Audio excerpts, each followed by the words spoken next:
Salam, selamat pagi, Ulujeng Enjing. Saatnya kita belajar firman Tuhan, tetapi sebelumnya kita mau menundukkan hati dan kepala kita untuk berdoa bersama-sama. Terima kasih Bapa di surga, terima kasih Tuhan Yesus untuk anugerah keselamatan yang Tuhan beri. Terima kasih untuk kebaikan yang Tuhan curahkan dalam kehidupan kami. Dan saat ini kami membuka diri, membuka hati pikiran kami untuk menerima kebenaran firman Tuhan. Bila hati kami senantiasa diperbaharui, diubahkan, sehingga hati dan pikiran kami seturut dengan kehendak Tuhan dibentuk, dan semakin lama kami semakin mengenal Engkau sebagai Tuhan kami yang hidup, sebagai Allah kami, dan kiranya kami sebagai hamba-hambamu, anak-anakmu, boleh senantiasa memuliakan Tuhan. Terima kasih, dan saat ini kami mau memulai mendengarkan firman Tuhan di dalam nama Tuhan Yesus. Amin. Bapak Ibu yang dikasih Tuhan, saat ini atau pagi hari ini saya ingin membaca atau mengajak kita ke dalam satu pemahaman penting yang akan memberkati kita tentang manfaat takut akan Tuhan.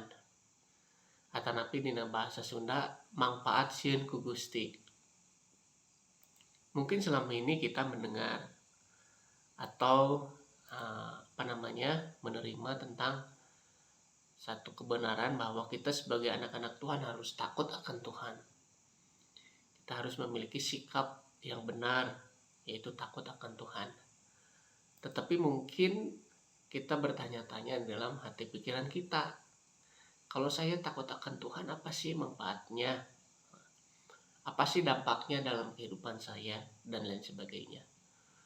Untuk itu, firman Tuhan pagi hari ini sekali lagi mengajak kita ke dalam satu pemahaman kebenaran, yaitu tentang manfaat takut akan Tuhan. Amsal 2 ayat 5 berkata seperti ini, maka engkau akan memperoleh pengertian tentang takut akan Tuhan dan mendapat pengenalan akan Allah. Lamun eta dipilampah, engke hidup nyaho, naon hartina sieun ku Allah, serta bakal menang kanyaho tina hal Allah. Siloka 2 ayat 5. Jadi di dalam istilah kekristenan kita mengenal tentang takut akan Tuhan atau takut akan Allah. Barangkali ini sesuatu hal yang tidak asing di dalam telinga kita sebagai anak-anak Tuhan, sebagai orang-orang percaya. Lantas, apa itu takut akan Tuhan?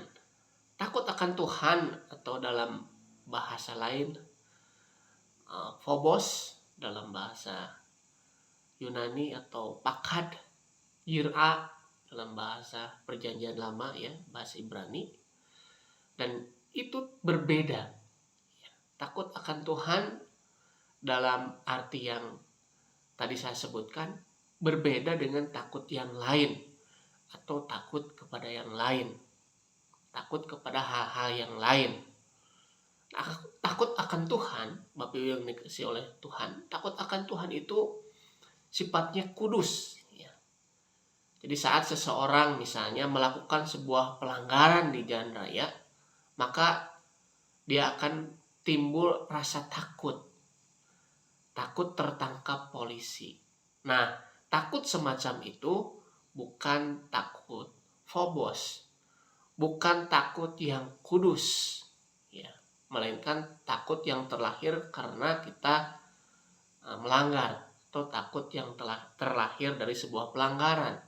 Saat kita melakukan plagiat misalnya, ya, atau nyontek, atau bolos kerja dengan alasan yang tidak jelas misalnya, ada timbul kerisauan, ada timbul ketakutan, ya, takut ketahuan sama orang dan lain sebagainya. Nah, itu takut semacam itu atau sejenis itu bukanlah takut yang kudus. Nah, tetapi takut akan Tuhan adalah takut yang kudus. Takut akan Tuhan berarti merasa gentar, ya, merasa gentar atau segan terhadap Allah yang maha tinggi, Allah yang maha mulia yang kita sembah, Allah yang Maha Kudus, dan Allah yang Maha Kuasa. Takut akan Tuhan juga berarti bahwa kita memandang Dia dengan penuh kekaguman, dengan penuh penghormatan yang kudus, dan disertai dengan atau kita menghormatinya sebagai Allah ya, karena kemuliaan, kekudusan, keagungan, dan kuasanya yang besar. Jadi kurang lebih seperti itulah definisi takut kepada Tuhan. Jadi bukan karena takut oleh polisi, bukan karena takut oleh bos, bukan karena takut kita melakukan karena sebuah pelanggaran dan lain sejenisnya.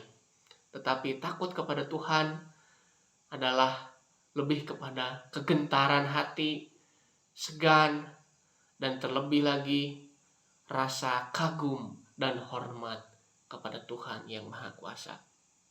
Dengan demikian, maka ketakutan kepada Tuhan, ya, ketakutan akan hukum-hukum serta perintahnya, ya, ketaatan kepada firman-Nya tidak lagi dipahami sebagai sebuah sikap yang didasari karena rasa takut dihukum.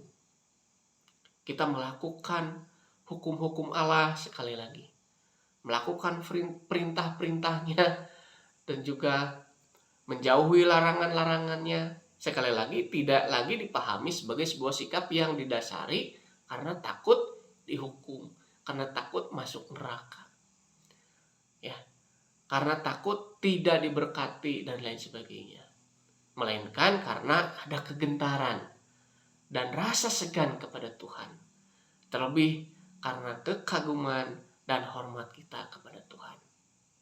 Jadi sikap seperti itulah yang akan membawa kita kepada ketaatan kepada Tuhan. Ya. Saat kita bertekuk lutut, beribadah saat ini, ya, berkumpul bersama-sama, berbakti bersama-sama hari Minggu, tidak lagi didasari oleh karena kita takut tidak diberkati Tuhan, oleh karena takut nanti kalau saya tidak beribadah Tuhan hukum saya, Tuhan tidak berkati saya, dan selain itu. Tidak. Sikap yang benar adalah karena kita merasa hormat kepada Tuhan, karena kita kagum kepada Tuhan akan kasih kuasa, akan pengorbanan yang begitu sedemikian besar akan kita. Karena Tuhan sudah menjadi Allah dan juru selamat kita, sudah menjadi penebus, sudah memberkati kita dengan segala berkat yang kita terima dari hari ke hari. Itu sebabnya kita mau melayani Tuhan, kita mau memberikan diri kita, hati dan pikiran kita di dalam kebaktian atau ibadah saat ini. Jadi ada beberapa manfaat yang ingin saya sampaikan sekali lagi. Karena kita sebagai orang-orang percaya memiliki rasa takut kepada Tuhan.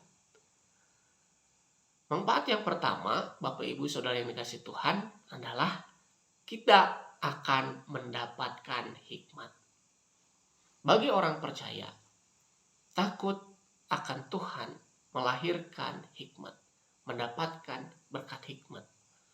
Di dalam Amsal 9 ayat 10 berkata begini, permulaan hikmat adalah takut akan Tuhan, dan mengenal yang Maha Kudus adalah pengertian.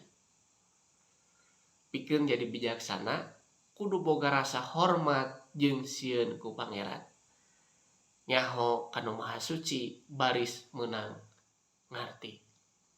Jadi firman Tuhan jelas sekali, ya, cukup jelas memberitahu kita, menyatakan sebuah kebenaran bahwa untuk mendapatkan hikmat, seseorang harus memiliki sikap atau rasa takut kepada Tuhan. Untuk memiliki sebuah kebijaksanaan, seseorang harus memiliki rasa hormat dan takut kepada Tuhan. Sekali lagi, takut kepada Tuhan adalah sebuah sikap hati yang terlahir karena kekaguman dan penghormatan yang kudus kepada Allah kita.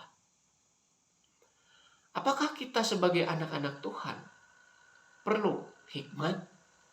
Jelas, perlu hikmat di dalam kehidupan kita sehari-hari. Sebagai orang percaya, kita tidak hanya cukup dengan pintar atau tidak hanya menginginkan sebuah kepintaran saja. Kita sebagai orang Kristen jangan bangga, jangan merasa bangga yang berlebihan hanya karena kita memiliki kepintaran atau kepandaian, atau bahkan kita mungkin merasa kita lebih pintar, lebih pandai dari orang-orang lain. Jangan. Kita bukan hanya perlu, tidak hanya cukup memiliki kepintaran, tetapi kita juga sebagai anak-anak Tuhan, sebagai orang percaya, kita perlu hikmat dari Tuhan. Kenapa? Ada dua alasan. Yang pertama, hidup selalu diperhadapkan dengan pilihan-pilihan.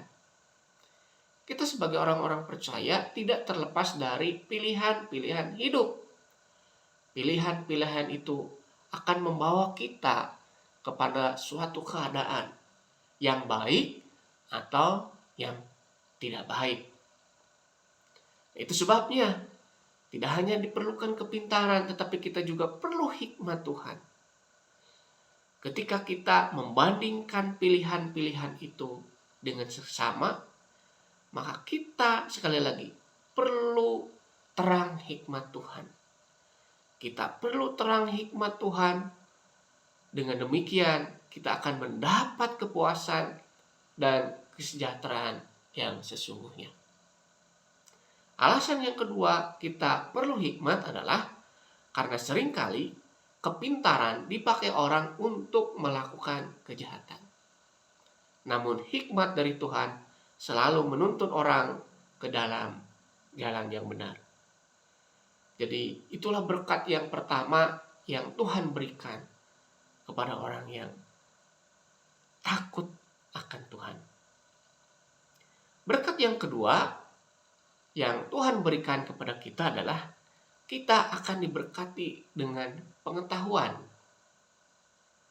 Takut akan Tuhan adalah permulaan pengetahuan.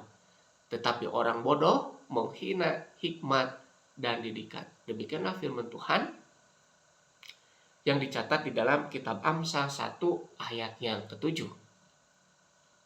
Pikeun meunangkeun kanyaho, jalma teh kudu boga rasa hormat jeung sieun ku pangeran. Jalma bodoh mah teu ngahargaan kana hikmat sarta mungeun diajar. Coba perhatikan Bapak Ibu yang dikasihi oleh Tuhan, bahwa pengetahuan dikontraskan dengan kebodohan. Hikmat dikontraskan dengan kebodohan. Rasa takut akan Tuhan dikontraskan dengan kebodohan. Dengan kata lain, orang yang bodoh adalah orang yang menghina hikmat dan didikan. Atau dengan kata lain, orang yang bodoh adalah orang yang tidak takut akan Tuhan. Orang yang bodoh tidak memiliki pengetahuan dari Tuhan. Banyak orang yang menyekolahkan anaknya di sekolah elit dengan harapan kelak anaknya akan lebih pandai. Namun kita sebagai orang percaya sadar bahwa kita bukan hanya mengharapkan pandai dalam melakukan sesuatu, melainkan pandai melakukan sesuatu dengan benar, adil, dan jujur. Itulah yang benar di hadapan Tuhan. Seringkali pengetahuan yang kita miliki tidak menuntun kita di jalan yang Tuhan kehendaki. Seringkali pengetahuan yang kita miliki tidak disertai dengan sikap yang benar, adil, dan jujur. Itu sebabnya seringkali pengetahuan bisa membawa orang ke dalam kehidupan dan justru sebaliknya membawa orang ke dalam jerat yang maut. Pengetahuan yang dari Tuhan, pengetahuan berkat Tuhan pengetahuan yang terlahir karena rasa takut akan Tuhan akan membawa kita ke dalam kehidupan yang benar, adil, dan jujur. Maka itulah yang dikehendaki oleh Tuhan yang akan menjadikan kehidupan kita berkenan di hadapan Tuhan. Dan yang ketiga, berkat yang ketiga yang Tuhan berikan kepada orang yang takut akan Tuhan, kita akan dikaruniai umur panjang. Inilah rahasia yang Tuhan berikan. Inilah cara Alkitabiah mendapatkan umur yang panjang. Ya. Ada banyak orang yang mengupayakan agar dirinya sehat, agar dirinya mendapat umur panjang. Tidak sedikit orang mengeluarkan banyak biaya untuk mendapatkan perawatan tubuh, baik melalui makanan, minuman, dan sejenisnya. Tetapi cara Alkitabiah yang ingin saya tunjukkan kepada kita semua saat ini adalah ada cara yang indah, ada cara yang sangat baik, yang berkenan kepada Tuhan agar kita mendapatkan berkat umur panjang, yaitu seseorang harus memiliki takut akan Tuhan. Amsal 10 ayat 27 dikatakan, takut akan Tuhan memperpanjang umur, tetapi tahun-tahun orang fasik diperpendek. Sieun ku pangeran matak panjang umur, dan jahat mah paeh nage sameme mangsa. Saya memahami ayat ini adalah bahwa Tuhan memiliki batasan tertentu atas usia atau umur seseorang. Tuhan memberkati seseorang dengan umur panjang sesuai dengan kehendaknya. Tetapi orang yang jahat, yang menyepelekan Tuhan, orang yang tidak memiliki rasa takut akan Tuhan, mati sebelum waktunya. Bapak Ibu yang dikasih oleh Tuhan, tentu kita sebagai orang percaya, kita tidak mau mati sebelum waktunya. Sebelum Tuhan menetapkan sesuai dengan agendanya. Lantas, kalau Tuhan kasih kita umur panjang, apa yang bisa kita lakukan? Banyak orang berkata bahwa tidak selalu katanya umur panjang itu membawa dampak yang baik. Bapak Ibu yang dikasih oleh Tuhan, percayalah kalau umur yang Tuhan berikan sebagai bentuk berkat kasih sayang Tuhan kepada kita, pasti umur yang kita peroleh akan berdampak baik. Itu sebabnya ada beragam manfaat kalau kita memiliki umur yang panjang. Pertama, kita bisa menyelesaikan tugas dan kewajiban kita dengan baik. Ada beragam tugas yang harus kita kerjakan, yang harus kita lakukan saat ini dan ke depan. Baik tugas dalam keluarga, tugas secara pribadi dalam pekerjaan, dalam pelayanan, dan lain sebagainya. Tuhan percayakan itu kepada kita agar kita bisa melakukannya dengan setia sampai akhir. Dan yang kedua, dengan umur panjang kita bisa melakukan kehendak Allah.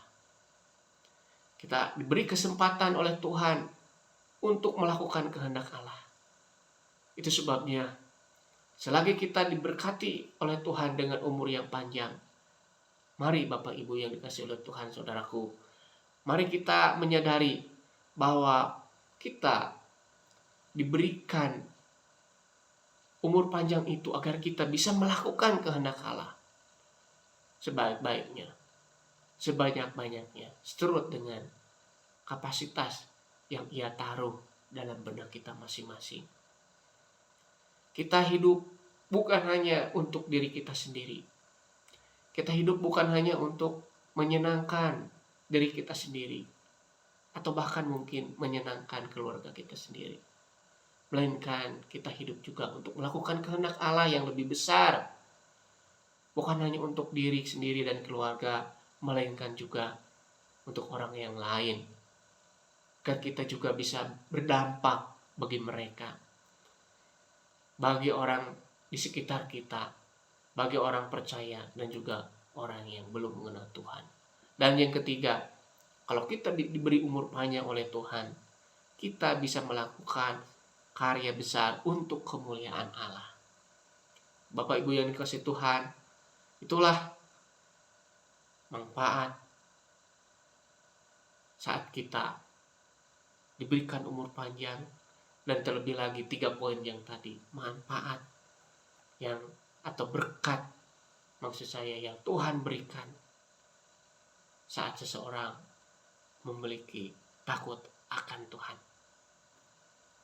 Jadi saya ulangi sekali lagi, takut akan Tuhan ya melahirkan hikmat. Takut akan Tuhan melahirkan pengetahuan. Dan takut akan Tuhan memberikan umur yang panjang. Biarlah kita sebagai anak-anak Tuhan, hati kita senantiasa dibanjiri oleh takut akan Tuhan. Sekali lagi, takut akan Tuhan di sini tidak serta-merta lahir di dalam diri kita.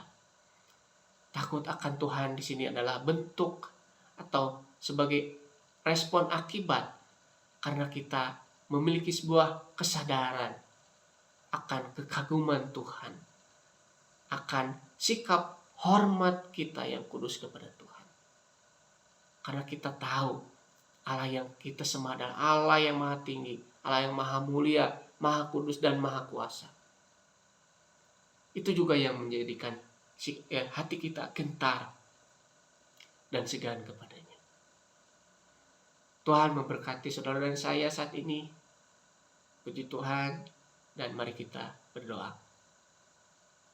Bapa di surga, terima kasih kiranya kami senantiasa memiliki sikap yang baik yang berkenan kepada Tuhan, yaitu sikap takut akan Engkau.